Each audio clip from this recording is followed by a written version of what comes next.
में हारे तो विदेशियों के सहारे। आज का आर पार, आज की टक्कर इसी पर। 2024 में याचना नहीं, रण होगा, जीवन और मरण होगा, संघर्ष बड़ा भीषण होगा। रण तो होगा भाई साहब, लेकिन ऐसा ना हो कि योद्धा इटली जाके इटालियन पिज्जा खा रहा हो। राहुल गांधी लंदन को बोल रहे हैं कि सुलझाओ हमारी बात। ब्रिटेन के लोग ही तो आए थे यहाँ राज करने के लिए, हम फिर गुलाम बनने की तैयारी कर रहे हैं क्या? आप क्या सोचते हो ये जुल्म करें? आप क्या सोचते हैं लोकतंत्र की हत्या करें? जो राहुल गांधी की हरकतें हैं वो पाकिस्तानियों की और विदेशियों की तरह लग रही है। कौन करता है जाकर के वो हमने देखा है। ठीक है कि राहुल गांधी क्या लंदन से चुनाव लड़ना चाहते हैं क्या? ये वहां से उनको वोट मिलेंगे। जब आई नरेंद्र मोदी जी की आंधी, लंदन तक उड़ गया राहुल गांधी। नमस्कार व्यूअर्स, रात के 9 बज चुके हैं और वक्त है सीएनबीसी आवाज के टक्कर में आज एक बड़ी पब्लिक डिबेट का। और आज बड़ी पब्लिक डिबेट में एक बड़ा पॉलिटिकल फेस ऑफ है। गौरव भाटिया वर्सेस आचार्य प्रमोद कृष्णम। एक तरफ भारतीय जनता पार्टी के ताकतवर प्रवक्ता होंगे तो दूसरी तरफ कांग्रेस पार्टी को सत्ता में लाने के लिए अपनी एक तरह से मेहनत कर रहे आचार्य प्रमोद कृष्णम होंगे। तो दोनों का होगा आज बड़ा आमना सामना सीएनबीसी आवाज की टक्कर में। यह टक्कर जोरदार होगी।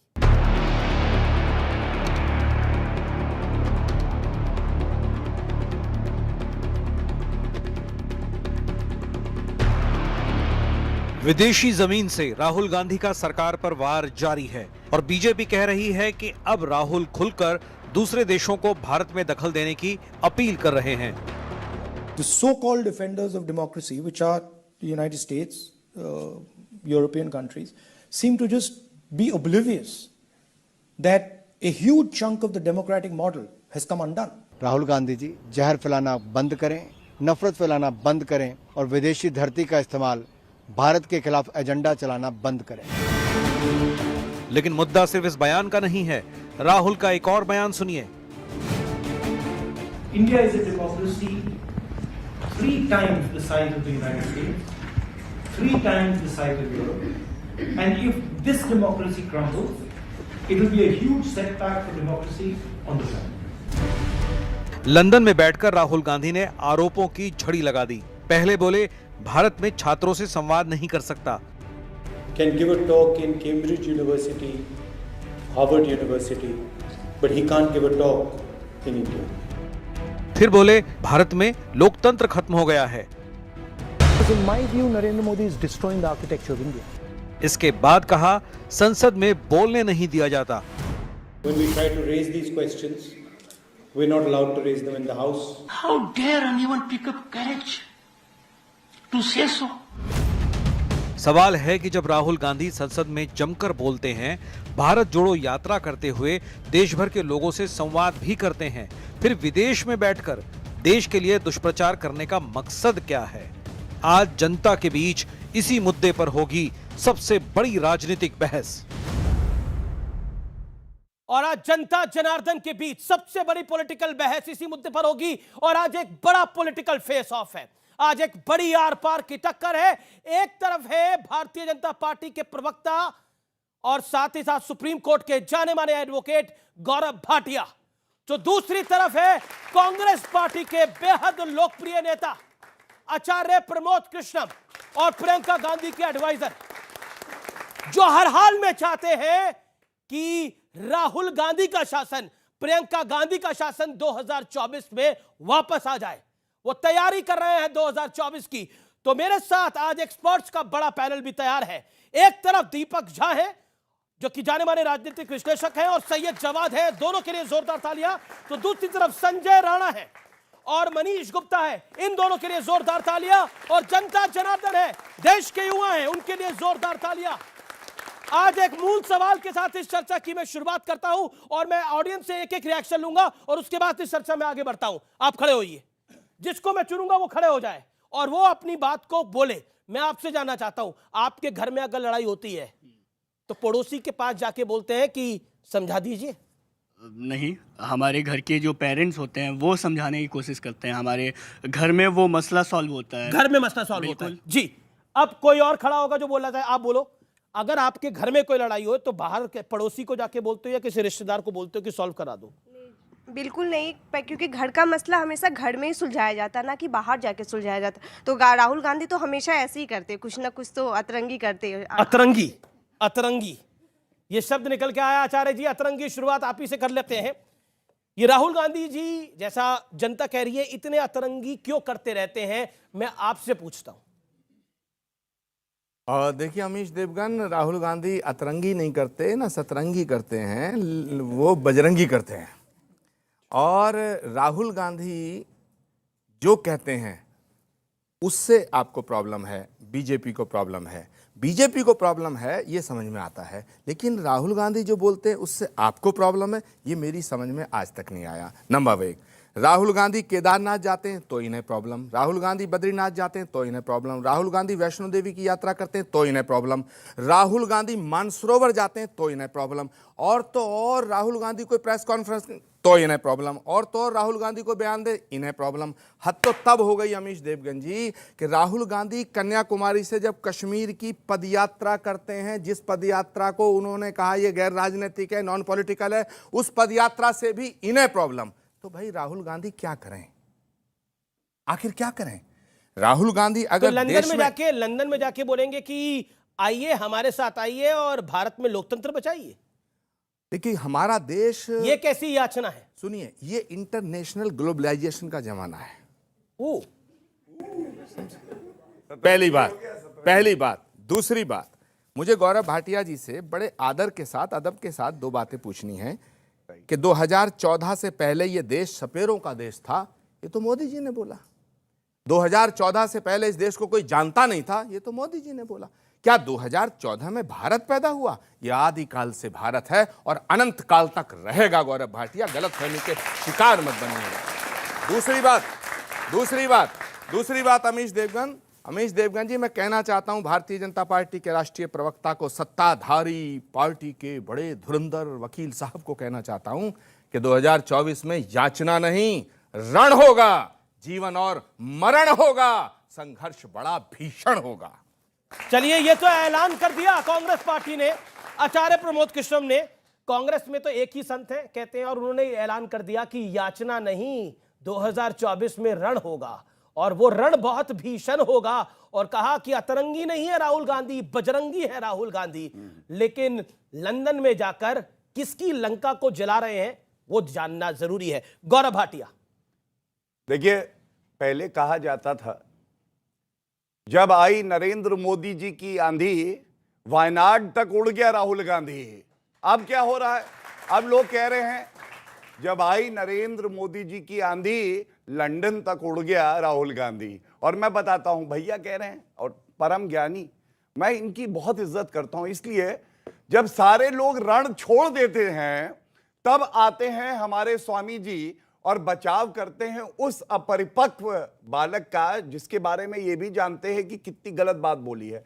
रण तो होगा भाई साहब, लेकिन ऐसा ना हो कि योद्धा इटली जाके इटालियन पिज्जा खा रहा हो। यह सुनिश्चित कर दीजिएगा कि भारत में ही रहे। अब मैं आता हूं बात पे।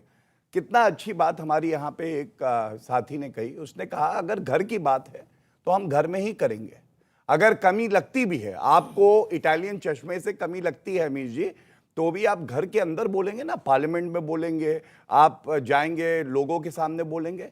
आप कैम्ब्रिज जाके ये बता रहे हैं कि अमीश देवगन और मीडिया इसकी हवा टाइट है, बोल नहीं पाता। मैं तो अमीश देवगन को देखता हूं रोज दहाड़ रहा होता है, और राहुल गांधी कह रहे हैं अमीश देवगन की हवा टाइट है। दूसरी बात उन्होंने क्या कहा, बहुत बड़ा आपत्ति दर्ज करते हुए कहता हूं, वो एक हमारे सिख भाई को कहते हैं, सिख हो ना तुम, Sikh, you are a second rate citizen. अरे नहीं भैया, 84 के दंगे तो राजीव गांधी ने कराए। बड़ा पेड़ गिरता है तो धरती हिलती है। जगदीश टाइटलर अभी 2 महीने पहले उनको कमिटी में डाल दिया। दंगे कराने वाले भी आप हैं, जेल जाने वाले भी आप हैं, और जल के पूरी तरह से राख होने वाले भी यही कांग्रेस कह रही है। एक सेकंड, कांग्रेस कह रही है कि राहुल जी के लंदन वाले भाषण ने बीजेपी को हिला दिया है। देखिए, मैं तो इतना कहूंगा कि कभी ऐसा अगर समय आया अमीश जी कि राहुल गांधी जी ने संन्यास ले लिया राजनीति से, इनसे ज्यादा हमें उनकी याद आएगी। जब जब वो जाते हैं कुछ बोल के आते हैं। आपको मालूम है शर्म से इनका सर झुक जाता है। मैंने एक उदाहरण दिया, वो तो सेकंड में- याचना नहीं, वो तो सुनिए। रण की बात कर रहे हैं। हाँ, मैं अभी बता रहा हूं। वो वैसे ही है जैसे बैरक ओबामा ने कहा था कि बंदा खरगोश चाहते हैं, तेज दौड़ना चाहते हैं, लेकिन चलते कछुए की चाल है। कंप्यूटर में वायरस है, दिमाग में उनके वायरस है, और वो दुनिया को ज्ञान दे रहे हैं।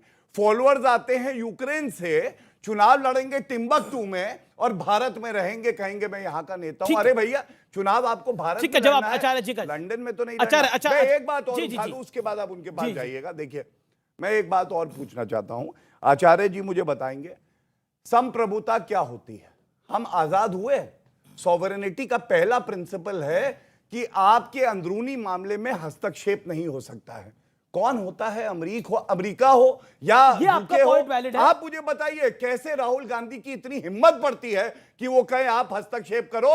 भारत का लोकतंत्र इतना मजबूत है कि अपने आप आचार्य सब जी। कुछ जो है सही चलाता है, आचार्य और यही आचार्य जी, इनका काम है। भारत का लोकतंत्र मजबूत है, और वो गुहार लगा रहे हैं अमेरिका से, वो गुहार लगा रहे हैं ब्रिटेन से कि आइए हमारी मदद करिए, भारत की मदद करिए। What he says, I am quoting Rahul Gandhi, Europe और अमेरिका लोकतंत्र के रक्षक है।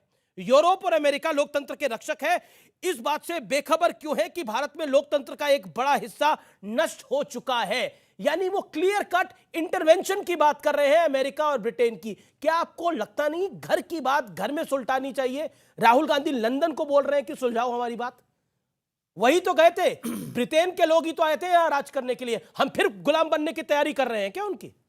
अमीश देवगन, पहली बात, देश के खिलाफ अगर कोई बोलता है मैं उसका समर्थन नहीं कर सकता। राहुल गांधी का नहीं करते मतलब? देश के खिलाफ अगर राहुल गांधी ने एक शब्द भी बोला होता मैं उनका समर्थन नहीं करता। लेकिन देश की सरकार के खिलाफ बोलना और देश के खिलाफ बोलना दोनों अलग अलग बातें हैं। क्या देश की सरकार के खिलाफ बोलना देश के खिलाफ बोलना कहा जाएगा? मुझे आप बताइए कि जिस वक्त यूपीए 1, यूपीए 2 और पंडित नेहरू से लेकर आज तक जितनी भी कांग्रेस की सरकारें थीं, क्या विपक्ष सरकारों की आलोचना नहीं करता पर लंदन था? में जाकर क्या विपक्ष, अरे लंदन छोड़ो, अमेरिका में भी की जाएगी, इसमें क्या डरने की बात है? आज तो सुपड़ा साफ हो रहा है। आज ग्लोबलाइजेशन दूरबीन से नहीं दिखेंगे एक दिन। सुनो गौरव भाटिया, मैंने आपको टोका नहीं। अमीश देवगन, जो पहले घटना हिंदुस्तान में घटती थी उसे अमेरिका पहुंचने में 1 हफ्ता लगता था। जो लंदन में होता था यहां पहुंचने में कई दिन लगते थे। लेकिन आज अगर यहां कोई घटना घटती है पूरी दुनिया में पहुंच जाती है। पूरी दुनिया के किसी कोने में घटना घटती है, क्या अमेरिका को नहीं पता भारत में क्या हो रहा है? क्या लंदन को, यूके को नहीं पता? तो राहुल को भारत में बता क्या रहे हो हैं रहा है? जाकर, क्या अगर सबको यूरोप को पता ही नहीं है पता? तो? नहीं, राहुल गांधी भारत में भी बोलते हैं, राहुल गांधी विदेश में भी बोलते हैं, राहुल गांधी भारत में भी बोलेंगे, राहुल गांधी विदेश में बोलेंगे, जुल्म के खिलाफ बोलेंगे, झूठ के खिलाफ बोलेंगे, अहंकार के खिलाफ बोलेंगे, गरीब के पक्ष में बोलेंगे। हम नहीं डरते इस बात से, हम नहीं डरते, हम नहीं डरते इस बात से। आप क्या सोचते हो ये जुल्म करें? आप क्या सोचते हो ये लोकतंत्र की हत्या करें? हम चुप रह जाएंगे? जी जी जी। आप क्या सोचते हो? सुनिए, ये हर विपक्ष के नेता के घर सीबीआई भेजें, ये ईडी भेजें, ये इनकम टैक्स भेजें, हम चुप रहेंगे? अरे भाई, इनसे पूछना चाहता हूं, 2014 से लेके अब तक 9 साल हो गए, 10 साल होने को हैं, भाजपा के किसी नेता के घर आज तक ईडी का एक सिपाही क्यों नहीं गया? क्या ईडी और सीबीआई, इनकम टैक्स किसी बीजेपी के नेता के घर का रास्ता नहीं जानती? मैं आलोचना कर डालूंगा, क्या हुआ अगर वो जो है बड़ा नेता है? अच्छा लगा मुझे। मैं पूछना चाहता हूं, कश्मीर में अनुच्छेद 370, ये लोग कहते थे हटा के दिखाओ। अरे नरेंद्र मोदी जी आए, हटा भी दिया, और अब छाती पीट रहे कैसे हटा दिया, कैसे हटा दिया, नहीं हटाना चाहिए था। और सुनिए, अब बीच में नहीं, अभी हाथ नीचे, अभी आएगा समय आपका। चलिए, आएगा नहीं वैसे, यही 40-50 साल तानाशाही है, लगेंगे। चलिए, यही तानाशाही है। चलिए, वो कह रहे हैं यही ताना चाहिए, मुझे हाथ भी नहीं उठाने दे रहे। देखिए, मैं जी जी उनके- जी। हाँ, प्लीज। देखिए, इन्होंने एक बात वक्तव्य आपके सामने बोला। इन्होंने कहा राहुल गांधी बोलते हैं, बोलते। अरे क्या बोलते हो, कहां बोलते हो, किस तरीके से बोलते हो, ये मायने रखता है। आपको मालूम है पाकिस्तान का ये डोजियर यूनाइटेड नेशंस में दिया गया जब अनुच्छेद 370 हटा। पाकिस्तान, सुनिए, हाँ, तो अभी क्या होगा? मुसलमान भी आएगा, सबसे अच्छा, तालिबान आएगा, हाफिज सईद के साथ आ इलू गया, इलू आ गया, इलू इलू इलू। अरे भैया, एक ये सुनिए, एक एक करके मैं क्या बोलना चाह रहा हूं। देखिए, शर्म आने लगती है, शर्म आई। हाँ, पाकिस्तान को घुस के ठोका बालाकोट एयर स्ट्राइक, ये है नरेंद्र मोदी जी, ये है नरेंद्र मोदी जी। पाकिस्तान भी आएगा, चीन भी आएगा, डर नहीं लगता है। हक्का नूडल्स नहीं खाते टेंट के नीचे, जान लो राहुल गांधी की तरह, ये बात समझ लो। ये नरेंद्र मोदी जी का भारत है। ये मैं इसलिए बच्चों को दिखाना चाहता हूं, भाई बहनों को, इसमें पाकिस्तान ने यूनाइटेड नेशंस में जो डोजियर दिया, पहले पन्ने पे कश्मीर का जिक्र है, कह रहा है वहां लोकतंत्र का गला घोटा जा रहा है। आप मुझे बताइए, ऐसे नागरिक होने का क्या फायदा कि आपका वक्तव्य आपके देश के विरुद्ध इस्तेमाल किया जाए? ऐसी जीवन से तो बेहतर है कि ना रहे। मैं कहता हूं ये शेम की बात है कि राहुल गांधी जैसा नेता यहां है जो दीमक की तरह हमारे देश को खा रहा है। खाता यहां की है और गाता तब भी पाकिस्तान, चीन की है। हक्का नूडल्स का हिसाब नहीं दिया, जवाब उसने। जवाब जवाब हक्का जवाब नूडल्स जवाब का हिसाब नहीं दिया। एक ऑब्जेक्शन है आपका, आपका ऑब्जेक्शन। आपत्तिजनक है राहुल। ना बहुत आप इतने बड़े लॉयर हैं और बहुत आपत्तिजनक बात कर रहे हैं। आप क्या राहुल गांधी को पाकिस्तानी कहना चाह रहे हैं? क्या कहने का मकसद है? दीमक की तरह है। नहीं, बहुत गलत अल्फाज हैं। आप इतने सीनियर लॉयर हैं और आप एक वरिष्ठ पार्टी के प्रवक्ता हैं और आप इस तरीके की बयानबाजी कर रहे हैं। मैं तकलीफ जानता हूं। बात से जवाब आ रहा है। एक सेकंड, देखिए, आचार्य जी से एक प्रश्न पूछना था। नहीं, देखिए, उन्होंने उनकी बात का जवाब, बिल्कुल उनके बात का जवाब देखिए। जो राहुल गांधी की हरकतें हैं वो पाकिस्तानियों की और विदेशियों की तरह लग रही है। बिल्कुल। कौन सा ऐसा इंसान होगा जो अपनी घर की बात जाके बाहर बोलता होगा? कोई ऐसा देशवासी? एक सेकंड, बगैर क्लियरेंस लिए जो है बिरयानी खाने चले गए थे नवाज शरीफ साहब के यहाँ। क्या कहेंगे उसके लिए? लिया था क्लियरेंस है। आज पाकिस्तान से गलबल्ला कौन करता है जाकर के, वो हमने देखा है। ठीक है, क्यों बुलाया? शांत। अब देखिए, क्योंकि आपने एक बड़ा पॉइंट रखा, मुझे आचार्य जी के पास जाना पड़ेगा उस पॉइंट को लेकर। पहले इनकी बात का जवाब है, फिर आप जाइए। ठीक है, 30 सेकंड गिन के 30 सेकंड। मैं माइक हटाऊंगा तो आप चुप हो जाएगा। 30 सेकंड। दीमक क्यों बोला आपने राहुल जी को? मैं बताता हूं दीमक। चीन के साथ पार्टी टू पार्टी करार करना, देश की जनता चीख चीख के पूछती है उस एमओयू में क्या था? 1.5 करोड़ की रिश्वत, 1.5 करोड़ की रिश्वत चीन से कैसी ली तूने? तू खाता भारत की है तो दीमक की तरह इस देश को क्यों खा रहा है? जवाब दे दे। ठीक है, आचार्य जी की बारी है। आचार्य जी, सीधा सवाल। राहुल गांधी ने बोला चीन सौहार्द चाहता है। चीन, ये जो शब्द बोले गए, क्या आपको लगता नहीं है कि ये विषय बोलना और भारत के विषय में लंदन और वॉशिंगटन को बोला कि वो इंटरफेयर करे डेमोक्रेसी को सेव करने के लिए, क्या आपको लगता नहीं है ये एक मौका देती है भारतीय जनता पार्टी को चढ़ाई करने का? और फिर आप कहते हैं कि पाकिस्तान और चाइना को बीच में ले आते हैं। आपके लोग तो एक सेकंड, अब आप एक एक करके सवाल पूछेंगे। ओके, आचार्य जी। देखिए अमीश देवगन, भारत की खूबसूरती और भारत की ताकत क्या है? इस देश का लोकतंत्र, इस देश की राष्ट्रभक्ति और इस देश के वो नेता जो हमारे आइडियल हैं जी। महात्मा गांधी, सुभाष चंद्र बोस, अशफाकुल्ला खां, वीर अब्दुल हमीद, सरदार भगत सिंह, ये सब हमारे आइडियल हैं। पंडित चंद्रशेखर आज़ाद, ये सब हमारे आइडियल हैं। पंडित नेहरू, ये हमारे आइडियल रहे हैं। और इंदिरा गांधी हमारी आइडियल रही है। नंबर 1। नंबर 2, मैं सवाल जिस अंदाज में, जिस तरीके से देश के एक विपक्ष के नेता माननीय सांसद राहुल गांधी जी के लिए जिस तरीके से इन्होंने जिन अल्फाजों का प्रयोग किया, उससे कष्ट पहुंचता है। विपक्ष हो या पक्ष, आज आप सत्ता में हैं, कल हम सत्ता में थे, हो सकता है कल हम फिर सत्ता में आ जाएं। लेकिन इस देश के लोकतंत्र की सुंदरता क्या है कि देखिए, जब इंदिरा गांधी देश की प्रधानमंत्री थीं तो प्रतिपक्ष के नेता पंडित अटल बिहारी वाजपेयी थे। और जिस देशभक्ति की बात कर रहे हैं आप, कह रहे हैं सर्जिकल स्ट्राइक की बात कर रहे हैं, लेकिन इंदिरा गांधी ने पाकिस्तान के 2 टुकड़े कर दिए। लोग इतिहास बदलते हैं, हमने भूगोल बदला पाकिस्तान का। सुनिए, हमने भूगोल बदला। और सुनिए, हमने भूगोल बदला। और सुनिए, ये इस देश का लोकतंत्र और इस देश के लोकतंत्र की सुंदरता है, इस देश के लोकतंत्र का सौंदर्य है, इस देश के लोकतंत्र की खूबसूरती है कि नेता प्रतिपक्ष पंडित अटल बिहारी वाजपेयी ने इंदिरा गांधी को दुर्गा कहा। सुनिए, दुर्गा कहा। और सुनिए, लेट मी फिनिश। और सुनिए, जिस समय 91 से 96 तक नरसिम्हा राव जी की सरकार थी, कांग्रेस की सरकार थी, यूनाइटेड नेशन के अंदर भारत का पक्ष रखने के लिए उन्होंने किसे भेजा? पंडित अटल बिहारी वाजपेयी को। तो सोचिए ना, ये है भारत का लोकतंत्र। या राहुल गांधी, बीजेपी कहते हैं कि राहुल गांधी को भेज देंगे यूएन, तो क्या कराएंगे वहां पर? अभी तो मेरी बात पूरी नहीं, पेट में दर्द क्यों हो गया? नहीं, मैं तो सवाल पूछ रहा हूं आपसे। मेरी बात पूरी मेरे होने दो। पेट में क्यों दर्द होगा? अमीश देवगन, मेरी देखो जी, मेरे से सवाल आप करो, जवाब सुनो। हाँ, पूरा सुनो आपका जवाब। लेकिन अमीश देवगन, जी, मैं आपको भी चुनौती दे रहा हूं और चेतावनी दे रहा हूं विनम्रता के साथ। आप पार्टी बनने की कोशिश मत करो।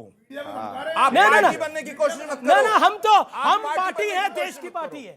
हम तो देश की पार्टी है। मेरी बात तो पूरी नहीं होने दी। करिए अपनी बात पूरी। आप हमें चेतावनी दे रहे हैं और देखिए, मीडिया को चेतावनी दी जा रही है स्टूडियोज के अंदर, और फिर राहुल जी कह रहे हैं कि लोकतंत्र है नहीं, मीडिया सुनता नहीं है। देखिए, चेतावनी आप दे रहे हैं खुल्लम खुल्ला, वो भी देश का सबसे ज्यादा चर्चित कार्यक्रम है आर पार। चेतावनी। ओके, सुनिए, चेतावनी इसलिए दे रहा हूं कि महाभारत में भगवान कृष्ण ने कहा था कौरवों से, दुर्योधन से, कि कम से कम इन्हें 5 गांव दे दो।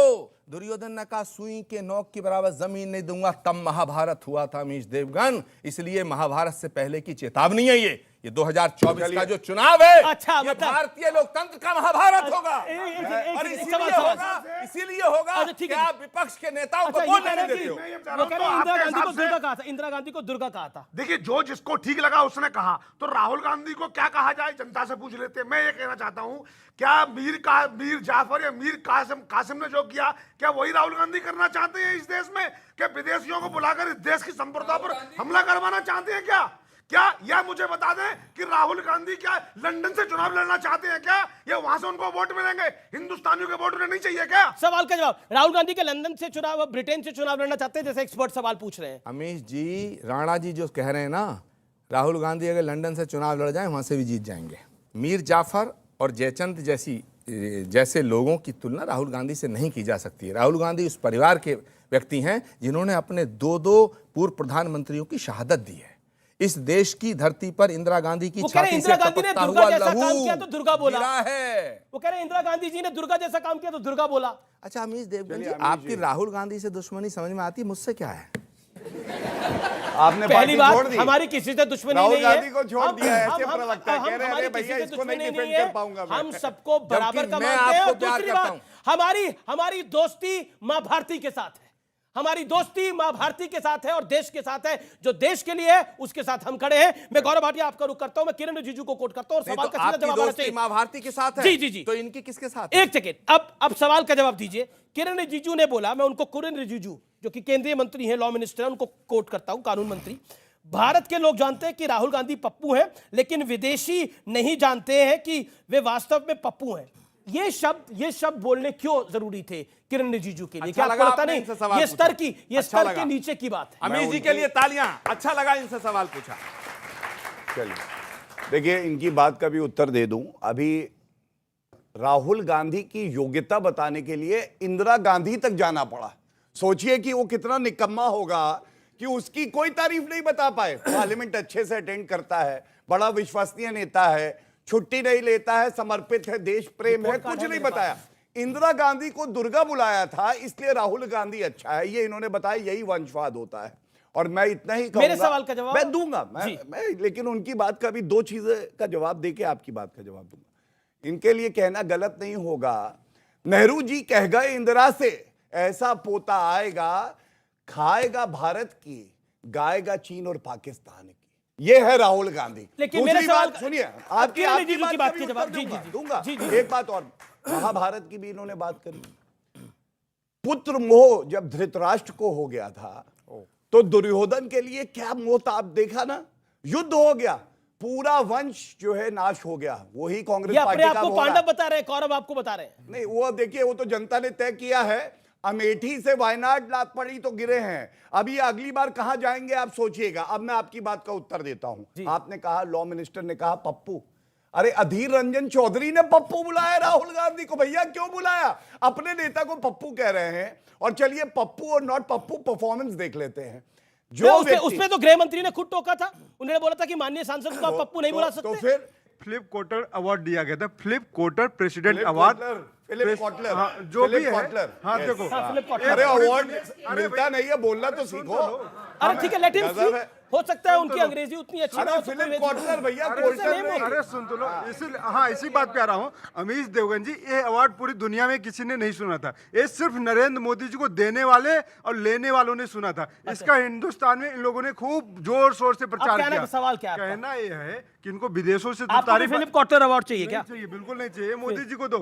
नरेंद्र मोदी स्टेडियम में खड़े होकर नरेंद्र मोदी की फोटो ले सकते हैं, वो नरेंद्र मोदी का ही काम है। मुद्दे की बात यह है कि ये अमेरिका में जाके ट्रंप आएगा, ट्रंप की सरकार करेंगे। ये देश का सम्मान है, भारत का सम्मान है। वहां जाके विदेश नीति नहीं कहती है हमारी कि जाके आप दूसरे सरकार का प्रचार करें। एक इंटरेस्टिंग पॉइंट, एक सेकंड, एक इंटरेस्टिंग पॉइंट को कि दीपक झा ने बहुत अच्छी बात बोली। आपने बोला ये ट्रंप की सरकार। देखिए भारतीयों की और भारत की शिकायत क्या रहती थी कि ये रशिया हमें चलाता है। इंदिरा गांधी के दौर को आप याद करिए, या उसके पहले के दौर को याद करिए, या उसके बाद के दौर को याद करिए कि रशिया चला रहा है भारत को, और रशिया जो है वो बार बार इंटरफेयर करता है। ये रहता था। फिर अमेरिका इंटरफेयर करता है, अटल जी की सरकार हुई, डॉक्टर मनमोहन सिंह की सरकार हुई, लेकिन ये पहली बार है, माननीय एक्सपर्ट यहां कह रहे हैं कि भारत तय कर रहा है अमेरिका का राष्ट्रपति। तो ये तो भारत के लिए गर्व की बात है। अगर आप ये आरोप लगा रहे हैं तो, अगर ये आरोप लगा रहे हैं तो ओके, इलेक्शन हार गए। ठीक है। ट्रम्प सरकार जो कह रहे थे अब की बार ट्रम्प सरकार, देखिए, ट्रम्प हार गए। अच्छा खड़े नहीं, भारत के गर्व से आपको तकलीफ है, यही कांग्रेस की तकलीफ है, यही राहुल गांधी भारत की बुराई करना चाहते हैं, ये भारत की डेमोक्रेसी। ठीक है, ठीक है। मोदी जी ने कितने पैसे लिए थे जाके अमेरिका की पिछलग्गी करने के लिए? और ये गलत बोला आपने। मोदी जी ने कितने पैसे आपको लगता है भारत के प्रधानमंत्री ने पैसे लेगा पिछलग्गू बनने के लिए? कितनी आपने गलत बात बोली। ना देखिए ऐसा है कि इसमें इनकी गलती नहीं है। फिलिप कॉटलर कौन है? वो कह रहे हैं कि एक व्यक्ति फिलिप कॉटलर, और उसका अवार्ड मिल गया। नरेंद्र मोदी जी वो शख्सियत है जिनको 6 ऐसे देश हैं जो अपना हाईएस्ट सिविलियन अवार्ड दे चुके हैं। क्यों दे चुके हैं आपको मालूम है?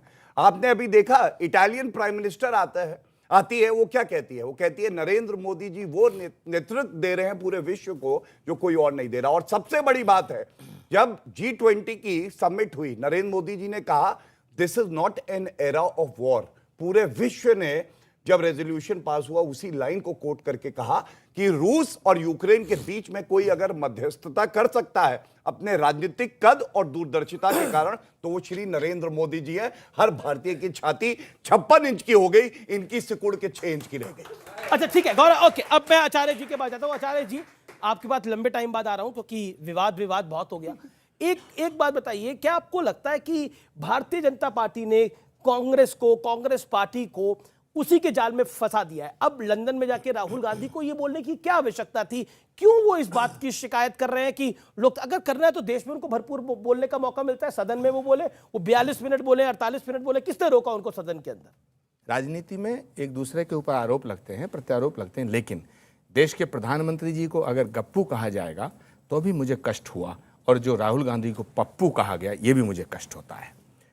आपस में विरोध करो, लेकिन इतना जरूर ख्याल रखो कि हम लोग एक लोग, ये बहुत अच्छी बात है। ठीक है। दूसरी बात जी, और आप पहले बोल रहे हैं। और गौरव जी, आप भारतीय जनता पार्टी के प्रवक्ता हैं। वो भारतीय जनता पार्टी जो कभी दीनदयाल उपाध्याय जी के रास्ते पे चलती थी, श्यामा प्रसाद मुखर्जी के, अटल बिहारी वाजपेयी के, लालकृष्ण आडवाणी जी के। तो ये जो आज की भाजपा है, ये विरोधी दलों का सम्मान नहीं, अपमान करती है, उनका मजाक बनाती है। एक बात। दूसरी बात, अब मैं आता हूं उस पॉइंट पर। एक पॉइंट क्योंकि मैंने अटल बिहारी वाजपेयी को भी कवर किया है, लालकृष्ण आडवाणी को भी कवर किया है। जब अटल जी की सरकार होती थी तो कांग्रेस के लोग ये कहते थे, देखिए अटल बिहारी वाजपेयी आदमी अच्छा है, पार्टी खराब है। जब आडवाणी जी आए तो उन्होंने बोला, देखिए अटल जी ज्यादा बेहतर थे, आडवाणी जी खराब है। ये तो कांग्रेस का हमेशा सही रहता है। अब मोदी जी है तो मोदी जी को खराब कहा जा रहा है।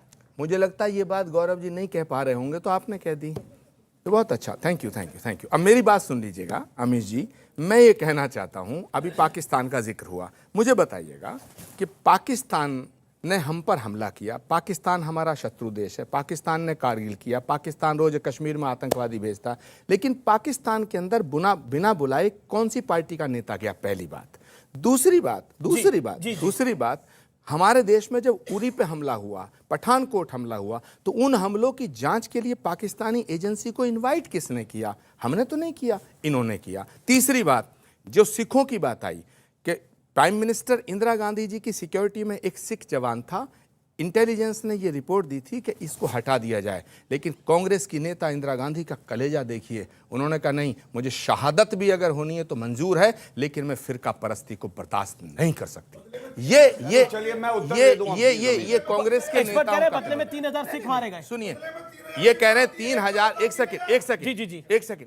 लेकिन जिस तरह सिख दंगे हुए इस देश की एक मिनट, जो सिखों की हत्या हुई उसकी घोर निंदा कई बार की जा चुकी है, लेकिन पंजाब को शांत करने के लिए, पंजाब के अंदर 10 साल आतंकवाद रहा, भिंडरावाले ने जिस तरह से हिंदुओं की हत्या की, हजारों हिंदुओं को बसों से उतार उतार के गोली मारी जाती थी, क्या बीजेपी उसका समर्थन करेगी? अगर इंदिरा गांधी बोल्ड स्टेप ना लेती तो इस देश के टुकड़े हो जाते, खालिस्तान बन गया। लेकिन एक सेकंड, एक बड़ा सवाल, एक सेकंड, लेकिन एक बात जस्टिफाई नहीं किया जा नहीं, एक बात बताइए, नहीं, आचार्य जी, इंसानों की हत्या को जस्टिफाई बिल्कुल कोई जस्टिफाई नहीं कर सकता उस हत्या को, लेकिन जस्टिफाई करने की कोशिश करी थी।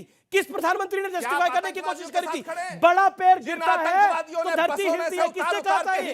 अच्छा ये बताइए, क्या भारतीय जनता पार्टी उस हत्या को जस्टिफाई करेगी? मेरे सवाल का आचार्य जी मेरे सवाल का जवाब की हत्या पर जितनी बार माफी मांगी जाए उतनी कम है। मेरा निवेदन है, मेरा सवाल सुनिए, नहीं, क्या पंजाब के आतंकवाद को जस्टिफाई करेंगे आप? शांत क्या बात करते हैं आचार्य जी, यहाँ पे सैयद सवार बैठे हैं, दीपक झा बैठे हैं, आप लोग बैठे हैं, गौरव भाटिया है, आचार्य जी है। मैं मूल सवाल उठाता हूँ, क्या भारत के अंदर सवाल सुनिए, सवाल सुनना पड़ेगा। बसों में से उतार के हिंदुओं की हत्या की गई, क्या वो आतंकवाद के साथ खड़े आप? किसने बोला? आप क्या साथ खड़े? वो विषय नहीं है। अगर इंदिरा गांधी ने आतंकवाद को कुचलने के लिए बड़ा स्टेप ना लिया होता तो इस देश के तो टुकड़े हो उसको आप जाते। जस्टिफाई, मैं खड़े कहता कहाँ हूं हैं? आप जस्टिफाई करें जो सिखों की हत्या हुई उसके बाद। बिल्कुल नहीं करता।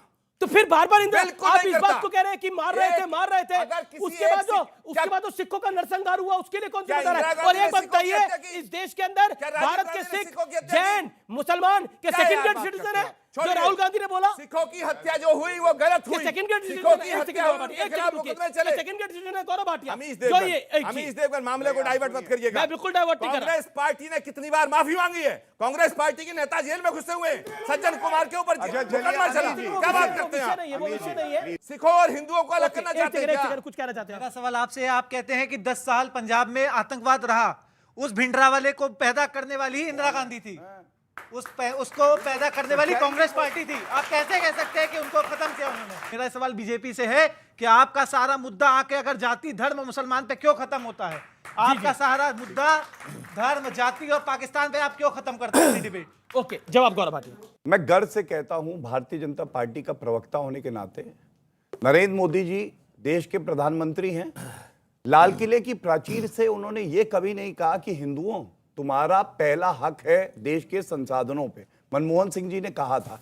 और हमारी जो भी पॉलिसी है, सबका साथ, सबका विकास, सबका विश्वास, सबका प्रयास, जिसमें हिंदू, सिख, मुस्लिम, हिंदू सब आते हैं, कभी भेदभाव नहीं हुआ। दूसरी बात, पाकिस्तान बुरी नजर से हमारी तरफ देखेगा ना, घुस के ठोकेंगे, जैसे सर्जिकल स्ट्राइक और बालाकोट एयर स्ट्राइक पे ठोका। और एक बात और कहूंगा, दुख कब होता है मेरे भाई, मैं आपको बताता हूं। खाता ना बही जो देश की सेना कहे वो सही। सर्जिकल स्ट्राइक्स हुई, इन्होंने कहा प्रूफ दे दो। अरे क्या प्लेन के आगे कांग्रेस के लीडर्स को लटका के लेके जाए, देख ले की है। दूसरी बात, बालाकोट एयर स्ट्राइक हुई, इनके नेता थे सिद्धू, मालूम है क्या कह रहे थे? कह रहे थे कि नहीं, कौए मारे गए, पेड़ पे जो बैठे थे काऊ काऊ कर रहे थे। अरे कौओं की भाषा आप कैसे समझ लेते हो? एक सवाल, क्या भारत के अंदर मुस्लिम, सिख्स और जो अकलियतें हैं और क्रिश्चियंस के सेकंड ग्रेड सिटीजन हैं? जो बात राहुल गांधी ने लंदन में बोली। नहीं, लेकिन कोशिश नहीं, लेकिन कोशिश वही है। दूसरी कैसे यानी राहुल जी गलत है? यानी राहुल जी गलत है? राहुल गांधी ने जो बात कही है, गौरव शांत, जो राहुल गांधी जी ने बात कही, हक और सच बयानबाजी करी। दूसरी मैं तकलीफ जानता हूं क्या है। राहुल गांधी साहब ने एक वाक्य कहा था कि नफरत के बाजार में मोहब्बत की दुकान खोलूंगा, और वो मोहब्बत की दुकान इतनी बम्पर चल रही है कि नफरत की दुकान वालों को पेट में तकलीफ होने लगी। बाहर से भी लोग कह रहे हैं कि बताओ कौन सी मोहब्बत की दुकान है, हमें भी मोहब्बत बांटनी है। और वो हर जगह जो है मोहब्बत की दुकान के चर्चे हो रहे हैं। और 2024 में मोहब्बत की दुकान खुल करके रहेगी और नफरत की दुकान का बेड़ा गर्क होगा। चले, नफरत की दुकान का बेड़ा गर्क होगा, लेकिन यहाँ पे बड़े सारे युवा बैठे हुए हैं। मोहब्बत बेची नहीं जाती, ना खरीदी जाती है। मोहब्बत का एहसास करना पड़ता है भैया, मोहब्बत का एहसास करना पड़ता है। ना मोहब्बत कोई बेच सकता है।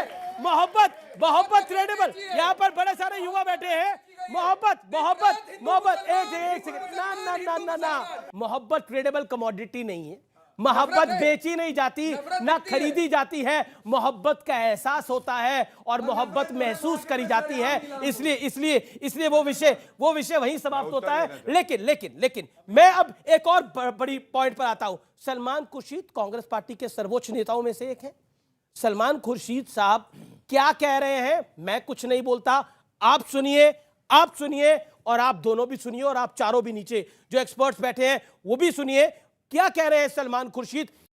राम राज में निज़ाम मुस्तफ़ा में कोई अंतर नहीं। अगर कोई अंतर समझे जाने तो बता दे कि राम राज और निज़ाम मुस्तफ़ा में कोई अंतर है। सलमान खुर्शीद स्पष्ट रूप से कह रहे हैं कि राम राज्य इज इक्वल टू निज़ाम मुस्तफ़ा। अब मैं इसके ऊपर राय ले लेता हूं आप तमाम लोगों की। आचार्य जी और गौरव भाटिया, 40 सेकंड का वक्त मैं आपको देता हूं, आप अपनी बात को रखिए और उसके बाद मैं एक्सपर्ट्स के पास जाऊंगा इस विषय के ऊपर। राम राज्य इज इक्वल टू निज़ाम मुस्तफ़ा, आचार्य जी आपके नेता ये बात कह रहे हैं? देखिए, पहली बात तो यह है कि आप लोग धर्म को लैंग्वेज और भाषा, जिसको कहते हैं लैंग्वेज, जबान और लिबास का विषय मानते हैं। दीन जो है, धर्म जो है, वो लिबास और लैंग्वेज का विषय नहीं है। जैसे परमात्मा को हिंदी में भगवान कहते हैं, पर्शियन में खुदा कहते हैं, उर्दू में रब कहते हैं, अरबी में अल्लाह कहते हैं, इंग्लिश में गॉड कहते हैं, लेकिन बात एक ही है, हम उसे परम तत्व परमेश्वर कहते हैं। ऐसे ही गुरु नानक देव जी ने कहा है, अव्वल अल्लाह नूर उपाया इक रब दे सब बंदे।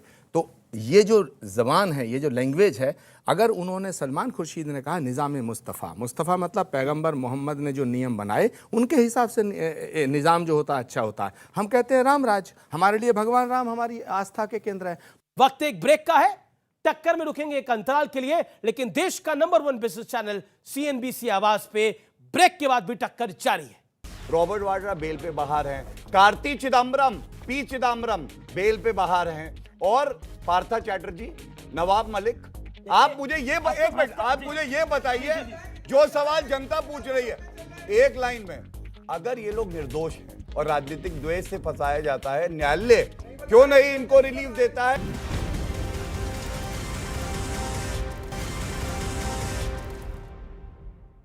वेलकम बैक व्यूअर्स, आप देख रहे हैं टक्कर CNBC आवाज पर। सर, मेरा सवाल ये है कि जैसे कि इन्होंने कहा ईडी की छापेमारी अक्सर विपक्ष के पार्टियों के ऊपर क्यों होता है, वो बीजेपी के किसी भी वरिष्ठ नेता के ऊपर आज तक क्यों नहीं हुआ है? सेकुलर और ईडी के ऊपर आपका जवाब? मैं उत्तर दे देता हूं। देखिए, 30 सेकंड। बिल्कुल उत्तर देता हूं मैं आपको। आप भाजपा के, मैं नाम बता रहा हूं, BS येडियुरप्पा जी पे कार्रवाई हुई थी, सुप्रीम कोर्ट गए, उन्होंने स्टे लिया। मुकुल रॉय याद है आपको, TMC से आए, इन्होंने कहा कि वो वॉशिंग मशीन में धुलाई हो गई। आपको मालूम है उनका केस बंद नहीं हुआ, CBI ने पूछताछ करी जब भाजपा में थे, और वापस अब TMC में। अब भ्रष्ट है या क्लीन हो गए? वॉशिंग मशीन वाला बदल दिया इन्होंने, बोला कि साबुन की टिक्की रखते हैं। ऐसा नहीं, साबुन मेरी की बात को टिक्की हो या मैं वॉशिंग कहूंगा। मशीन हो, बिल्कुल, मुझे कहने दो। लेकिन जो मेरा सवाल है वो बता दें। आज गौरव भाटिया जी साफ है या आखिरी गौरव भाटिया जी ये बताएं कि इनके पास सर्फ एक्सल है या घड़ी सोप है? 555 है, 555। ये कौन सा ऐसा सोप है? कांग्रेस की चिंता ना करिए। अमीश, ये कौन सा ऐसा साबुन है, कौन सा ऐसा सर्फ है, कौन सा ऐसा सोप है, कौन सा ऐसा दूध है कि जो भ्रष्टाचार करता है उस नेता को जब ये लेते हैं तो बिल्कुल बता दीजिए। पब्लिक की भी डिमांड है भाई, बता दीजिए वो कौन सा साबुन है, कौन सा सर्फ है, कौन सी घड़ी डिटर्जेंट है, क्या है? क्या है? पी चिदम्बरम 6 करोड़ रुपए की गोभी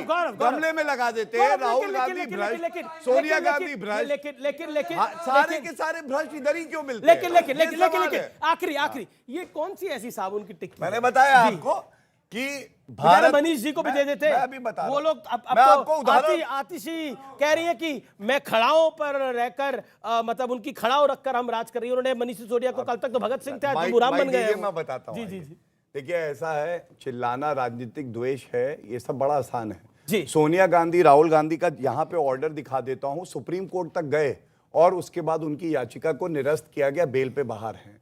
रॉबर्ट वाड्रा बेल पे बाहर हैं, कार्ति चिदम्बरम, पी चिदम्बरम बेल पे बाहर हैं, और पार्था चैटर्जी, नवाब मलिक।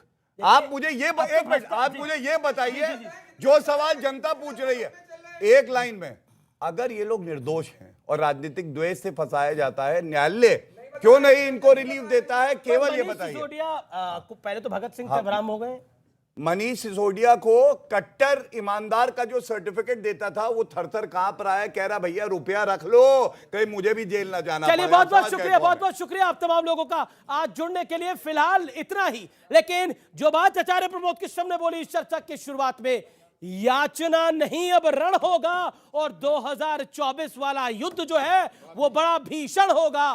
फिलहाल इस खास कार्यक्रम में इतना ही। नमस्कार, जय हिंद, वंदे मातरम।